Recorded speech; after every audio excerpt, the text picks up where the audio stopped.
Hello and welcome to Stiff as a Poker Yoga. This yoga class is for you if you find it hard to touch your knees, never mind your toes. I find sometimes when students come to me and they're very stiff that even just asking them to sit on the floor can be a struggle. So for this class, we're going to do it standing, the whole thing. All right, so to begin with, have a look at your feet and I want you to take them about hip distance apart. Okay, and then from there, just imagine that you're trying to lift the arches of your feet. So it's like an internal muscular thing. You can't really see it externally, but you should feel that when you try to lift the arches of your feet, that your kneecaps begin to lift, your quads begin to engage. So you kind of get this like upward surge of power, of energy. And then with your abdominals, see, could you just draw them in slightly and lift them up? And as you do that, it'll lift the heart space. So we call this the heart space in yoga, this kind of center of the chest area. It'll lift that up. And as the heart space lifts, the shoulders will drop back. So it's amazing how just doing a tiny tweak from the bottom up can have a lovely effect on your posture. So this is our first pose. We're going to stand here, lifting the arches, engaging the lower abdominals, lifting the heart space, shoulders are relaxed and down. And this might feel a little awkward or a little bit fake, but ideally this is posture. This is how we should stand every day, all right? Not this kind of slunched kind of posture that most of us adopt, or sometimes we stand in one hip. Stop doing that, all right? See, can we adopt this? So I always say to my students, do your yoga in little moments throughout the day. So when you're standing in a queue, you could do this posture where you're lifting up through the arches of your feet, you're lifting up the core, lifting up the heart, relaxing the shoulders. Boom. Yoga pose done. All right. So from here, we're going to start to just increase flexibility in the spine and the hamstrings. We're going to soften the knees. And on an inhale, we're going to reach these arms forwards, up, and just go as far back as you're happy to go. So for you, that might mean staying relatively, straight and not moving back at all. Or you might be able to, drop the pelvis forwards and lean back. So entirely up to you, whatever feels good in your body. All right, so this is our inhale. And then on the exhale, we keep that softness in the knees and we flop down over the legs. Or should I say fold is probably a better terminology than flop. When we come down over the legs, we're going to bring the arms up behind us and lift like the baby fingers up towards the ceiling. So now we're working into a little bit of shoulder mobility as well. All right, keep the bend in the knees. We inhale, reach the arms forwards, up and back. And then exhale, keep that bend in the knees as we fold over the legs and we lift the arms up, baby fingers up towards the ceiling. So we inhale as we sweep the arms forwards, up and back. And exhale as we fold down and lift the arms. Inhaling as we reach up. Exhaling as we fold down. Keep going. And you can go to your own rhythm here. You might want to go a bit quicker than me. You might want to go a bit slower than me. So just move with your own breath, your inhale and your exhale. Inhale and exhale. And this is such a lovely way to warm up the body. I often use this one at kind of like 3 o'clock in the day when you're having that slump and you just want to either have a coffee and something sugary or you want to go back to bed. Taking a few rounds of this can really shift up the energy in the body and waken us back up again. All right, almost there. Let's just take 2 more. Inhaling as we rise, exhaling as we fold. Inhaling as we rise, and then exhaling as we fold. And then the next time, let's inhale to rise. Stretch the arms straight up here, so we're not going into that back bend. Bring the feet together. All right, and we're going to try a little bit of balance in here, a little bit of stretching out for the ankle joints. We're going to inhale, come up onto the balls of your feet. Exhale, and drop back down onto your heels. So we're going to inhale, come up onto the balls of the feet. Exhale, drop back down into your heels. If you'd like to interlock your fingers above your head, release your index. Some people like this because it gives them something to hold on to. All right. Inhale as we lift up, and then exhale as we drop down. All right, keep going. You're doing great. Inhaling up, exhaling down, so that we pause at the top. What helps when we rise up onto the balls of the feet is to find your, what we call in yoga, drishti. So your drishti just means your area of focus.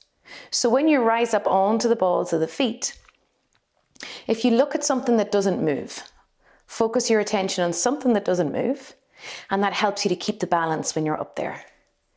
All right, just 2 more. Inhaling as we rise up. Exhaling as we drop down. 1 more time, inhaling as we rise, and then exhaling as we drop. Beautiful. Go ahead, release the arms.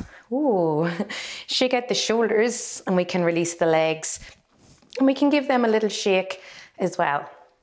All right, let's stick with these ankles for another little exercise. Hands can come to your waist. You're going to shift your weight into your left foot and stretch your right leg out in front. We're going to make little circles here with the ankle joints. All right, so just rotating. And I want you to try to just move your ankle joint, okay? So you're not swinging out of your hip. It's not a hip movement. It's simply an ankle rotation. If you find it hard to balance, no problem. Hold on to a wall or something, to help you here. Take those rotations into the opposite direction. And try to keep the upper body lifted up nice and tall. So we're not leaning forwards here, but the shoulders are stacked above the hips. Go ahead, pop your foot down and go into the other foot. All right, so I'm grounding the weight through my right foot, stretching the left foot out, and then just little rotations. And you might find that one ankle is a little bit more clicky than the other. So don't worry if that's the case. Most of us would have that. And then take your rotations in the opposite direction. Again, we're only rotating the ankle joint. We're not moving the rest of the leg. Beautiful. Release. Okay, let's move from those ankle joints into the knees. So bring the feet together again and put a wee bend here into your knees. Your hands can go just above your knees onto your thighs, or some people like to put them on the kneecaps. I don't really encourage putting hands in the kneecaps because I find a lot of people will dump the weight in there, and we don't want to do that. So I always say just the hands just above your knees, and we're going to do little circles here with the knees. So again, just little rotations. And see, can we keep the shoulders nice and relaxed? Can we continue to breathe? And again, I don't know if the camera is picking up my clicky toes, but you might find other places click as we do these. And then opposite direction. Draw your tummy muscles in a little bit here as well. All right, just so that we keep the lower back supported as we do these moves. Keep breathing, keep relaxed. And let's just do 2 more.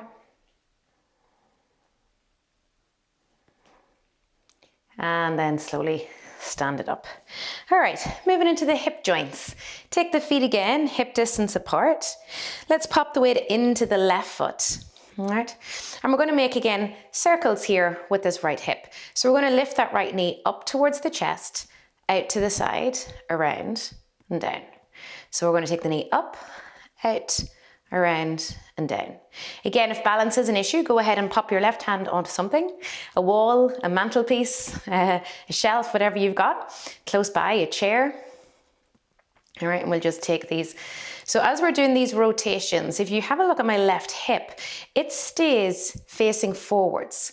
So I'm not pulling the left hip over to the right like this in order to be able to move my right hip. Keeping this left hip nice and still and facing forwards so that the movement's only coming into that right hip. Just one more. I know your left bum is probably burning now. All right, go ahead, release that down. Shift the weight into that right foot And then let's take the left knee up, out, around, and down. So knee comes up, out, around, and down. And just keep breathing naturally, in and out. Sometimes when we're concentrating on things, we hold the breath. So see, can we just keep the breath moving here? Again, a lot of people will have clicky hips. We try not to worry too much about that. So this is doing an external rotation for the hip. So we're going to repeat this exercise on both sides, doing an internal rotation. Okay, so go ahead, release that left foot back down. So feet are hip distance apart, you're shifting the weight into the left foot. You're going to take this right knee up again. So the last time we were going out, so this time we're going to go in, down, out, up. So we're just circling the hip in the opposite direction, internally this time. So going in this direction, in towards the midline of the body, rather than externally. Some people will find that the hip will only click when they do it in one direction. For most people, it's an external rotation where they feel that clickiness. Mostly the internal isn't as clicky. All right, just one more. Let's release and do the opposite side. All right, so again, we're taking this left knee up, and this time the rotations are coming inward.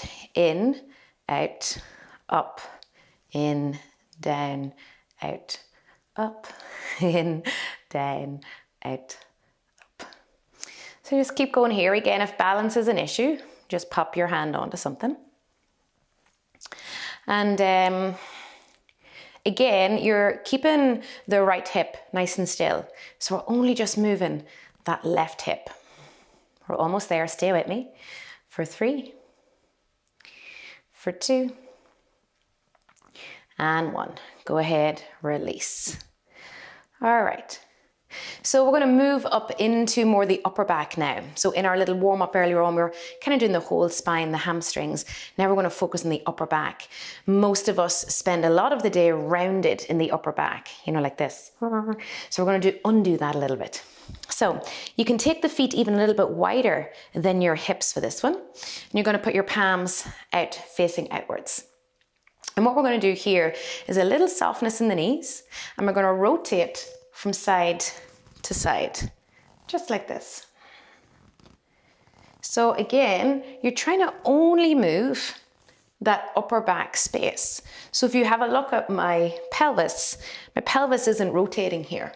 This is all spinal. And as we turn to each side, we're going to kind of draw the elbow and the back of the hand as far back as we can in order to really get into that upper back.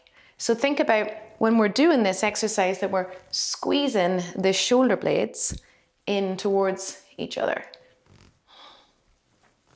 Stay with me. So we're inhaling to one side, exhaling to the other.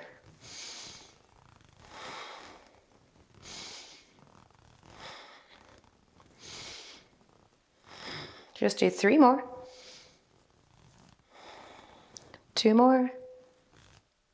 And once more. And we can release the arms. The shoulders might need a little bit of a shrug. Legs might need a little bit of a shake. Okay, speaking of shoulders, again, feet are going to be hip distance apart. We're going to bring our fingertips onto our shoulders. From here, we're going to draw these elbows in, up, out, and down. All right, elbows come in, up, out, and down. When we do this, the tendency is to tuck your chin in and kind of look at the floor. All right, I want you to do the opposite.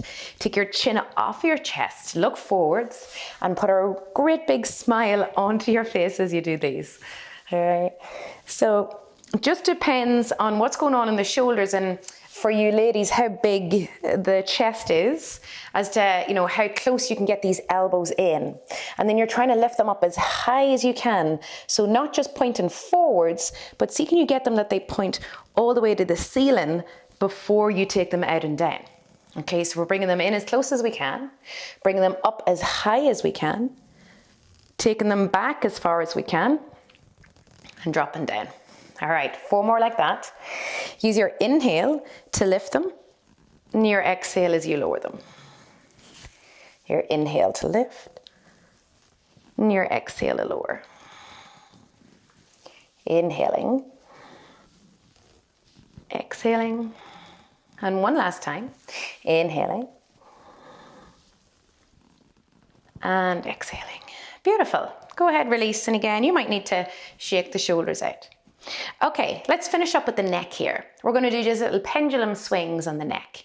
What I mean by that is we're going to again stand nice and tall. Do you remember that pose at the very start? We were lifting up the inner arches of the feet. We were drawing in the tummy muscles, which in turn was lifting that heart space, and the shoulders were relaxed. With all of that, now we're going to take the pendulum swings of the neck. We're going to drop the chin to the chest.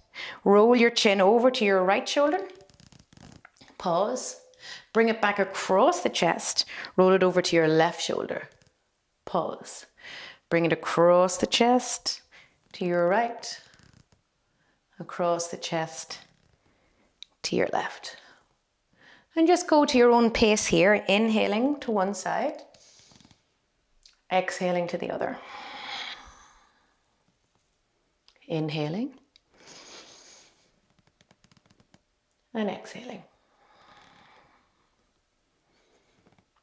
Inhaling.